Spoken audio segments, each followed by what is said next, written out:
Hey guys, this is the first video in a while. Um, the first reason is they changed my schedule at work, and so it's difficult to find time in front of the computer where the family's not in the same room, and I can't really do this with a bunch of people in the same room, either watching TV or talking or just whatever. I kind of have to be by myself for that, so it's been hard to find time when I have just time to do this on the computer where I'm by myself, firstly. And secondly, I've been kind of struggling with some things that,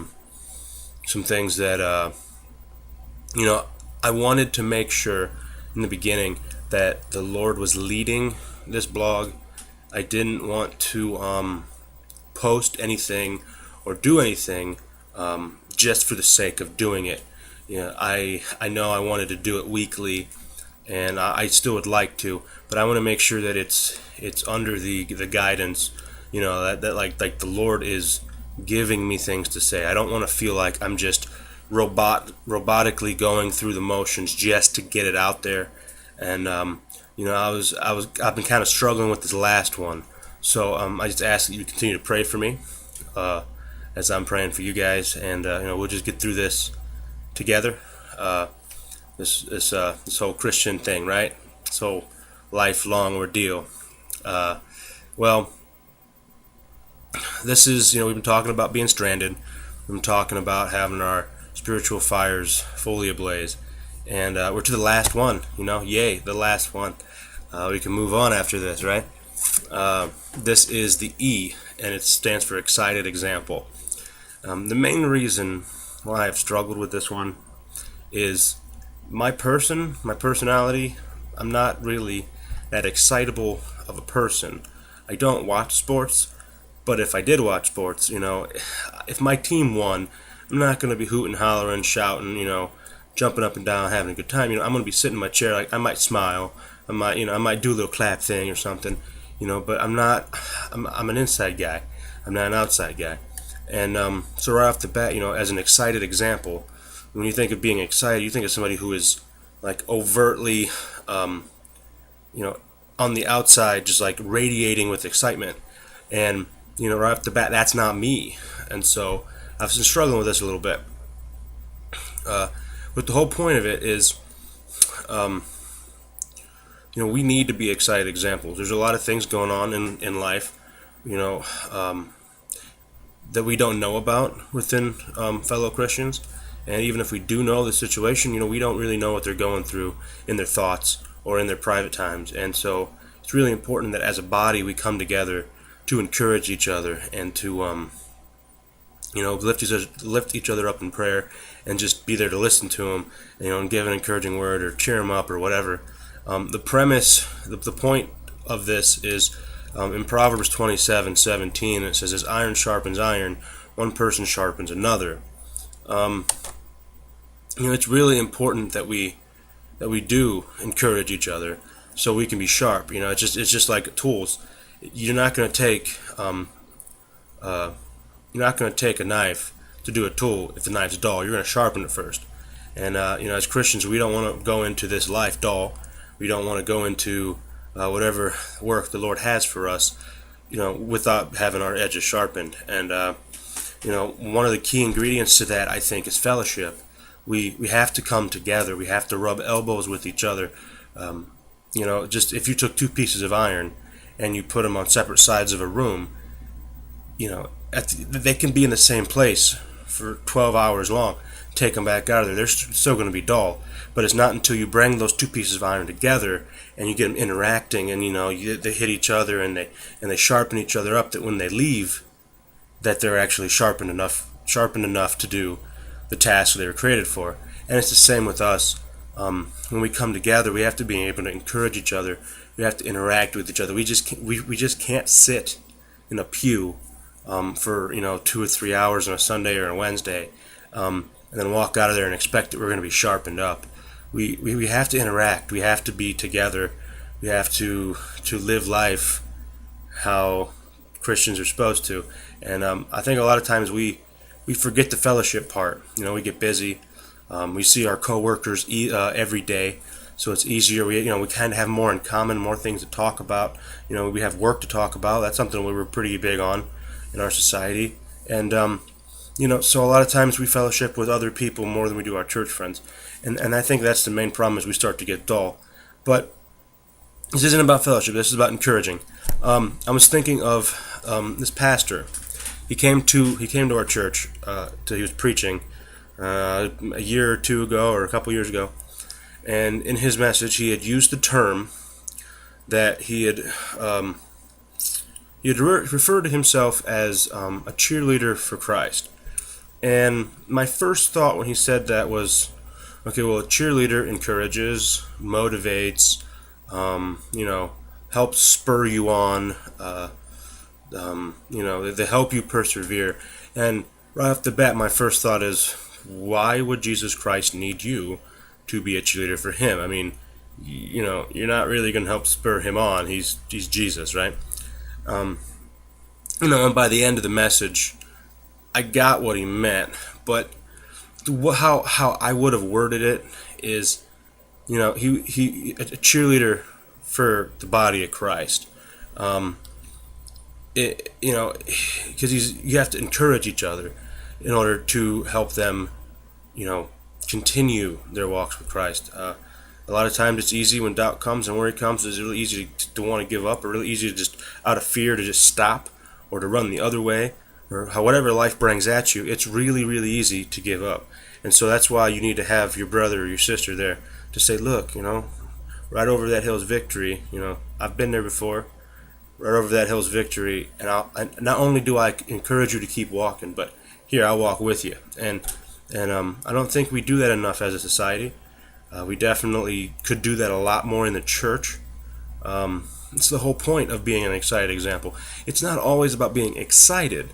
It's about raising morale. And so the definition term of morale in the dictionary says the feelings of enthusiasm and loyalty that a person or a group has about a task or a job. And so right off the bat, it's the feelings of enthusiasm and loyalty, that a person or group has about a task or a job. What's our task or a job? We're Christians. We're supposed to live life how Christ did. And so we need to be loyal to that, and we need to be enthusiastic about, doing that. And sometimes, you don't feel like you want to be enthusiastic. You're not going to be screaming and shouting. And, the whole point is, one of our ladies at our church passed away last week. And I really wasn't going to say this, but I have to. And she passed away last week. She was 97 years old. And, she wasn't jumping around when she came to church.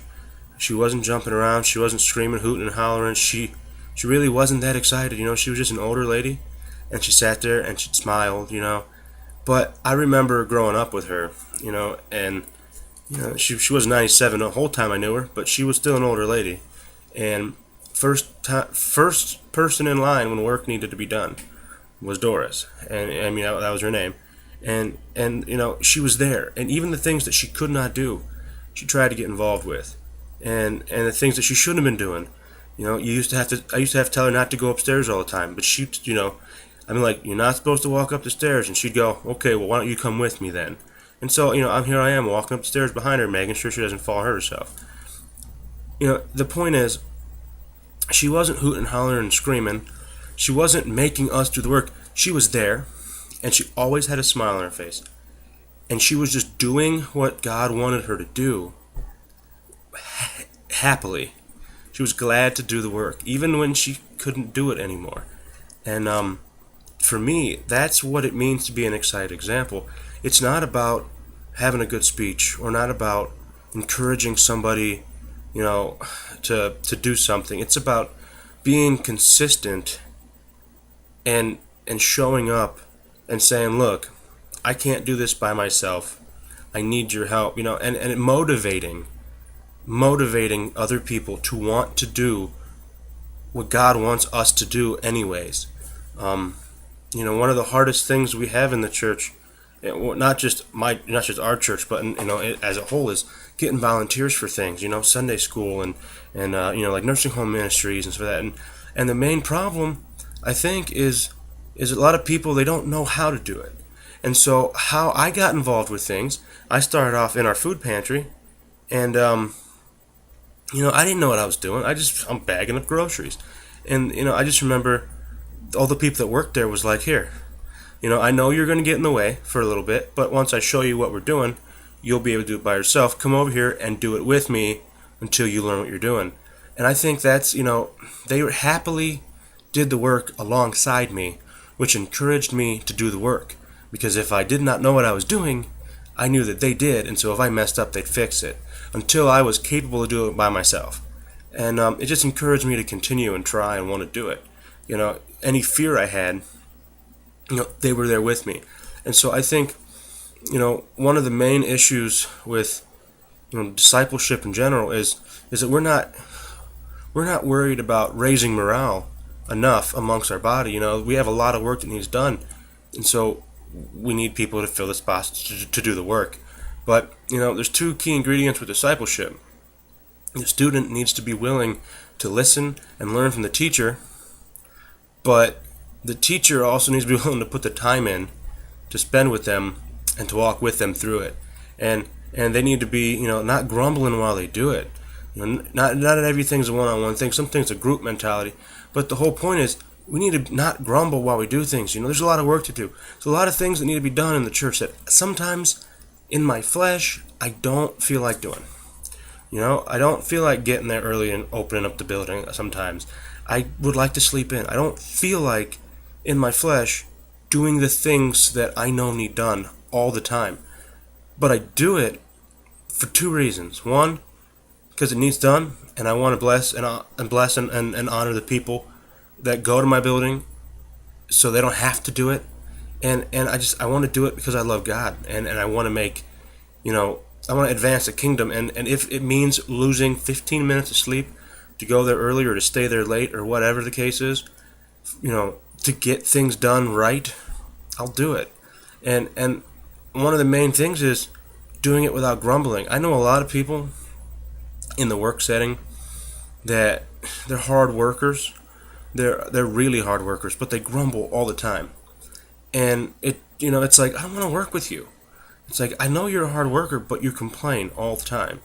And it doesn't make me want to work harder while you're grumbling. But the people who necessarily may not be the hardest workers, but they're happy and they're cheery and they're just grateful for a paycheck and they come on time and they and they do what they're supposed to do. I love working with them because they make the day better. They help raise morale. They make me want to come back. And that's how I feel like we need to be as Christians too. Whether we're serving the Lord through like physical labor, or whether we're just showing up to do ministry, or even if we're just showing up to sit in a pew on a Sunday morning. We need to be the kind of Christian that encourages somebody else to want to come back. Whether they're saved or unsaved, you don't know what they're going through. And you gotta all be motivated out of love. It goes back to a couple months ago when I talked about evangelism. It's gotta be motivated out of love. You can't fake it. People will notice these things. People will see these things. But we need to encourage each other. And one of the things last night at our teen event, or at our teen night, we watched a movie, and I was watching this movie, and it was about trusting in God. And some of the things that I noticed, these two guys, the movie was called Escape. It's a really good movie. And these two guys, they got captured by these kidnappers. And the one guy was a Christian, and the other guy had kind of like given up on God. And through the whole time they're in these cages, the one guy is like ministering to the other guy. And at one point he's telling him, this is how we're going to get out of this. And he says we're going to encourage each other. We're going to keep morale. We're going to raise morale. We're going to keep our eyes open for that opening. We're going to find that opening of escape, that door that God's going to open, and we're going to watch each other's backs. And ultimately, I feel like that's how we have to be. We have to put our trust ultimately in God, but we have to raise morale amongst ourselves. I've been hearing for years that this it's a spiritual warfare with the enemy and the world and everything, and it's war, and we have to raise morale amongst our soldiers. It's literally life and death. Um, you know, you have to encourage each other. There's no point in getting up and serving and doing something if you have to get out of bed and grumble about it. And I think one of the main ingredients for that grumbling attitude is that there's a lot of work to be done, and so we get in the mindset of it's a job. It's just a job.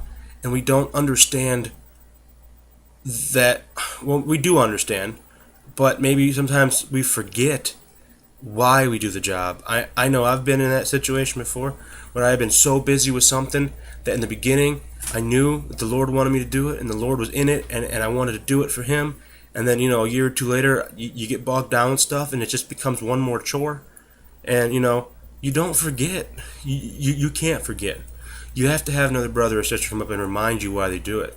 One of my main things with the work ethic thing, that lady that just passed away, she was there all the time, and not just did she teach me how to work in the food pantry, but she showed me her heart as to why she did it. And so not only now do I want to do a good job for the people who come and get served, not only do I want to honor her because she left an impression on me, but ultimately I want to honor God in this. It's His work for His people, and it's like by working alongside her, by learning her heart is to the ministry, it's kind of like she left a part of her heart in each of us, and so we can now carry it on. And I think that is how to be an excited example. You need to raise morale. You need to encourage people to go forward, and ultimately, you have to be a team player that provokes other players. If I can say that, that provokes other players to want to get out there and play the game. There's a lot of stuff that needs done, and a few people to do it. Well, there's a lot of people to do it, but only a few people seem to be doing it. That's the main complaint in a lot of churches, a lot of pastors I talk to. But how can you be an excited example? You show up cheerfully, and you do what the Lord wants you to do, and you encourage other people to come and be a part of that. If there's something you're doing that you can't do cheerfully, maybe you need to A, examine your heart, and B, if there's a time and place for everything. Maybe something you did years ago, maybe you're not supposed to be doing right now. I don't know. That's between you and God and your pastor. But if something is strictly a chore, first things first, you got to stop and examine your heart and figure out why it's a chore. Are you in the right place? Are you not in the right place? 90% of the time, something becomes a chore.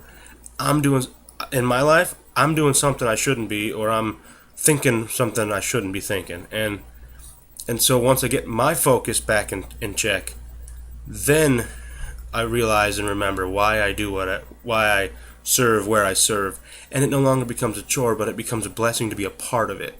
And you see that, and I've seen that through people who's mentored me, is they get bogged down with stuff, but once they stop and think about it, they encourage me to stop and think about it and then move forward. And so, the word for the day is morale.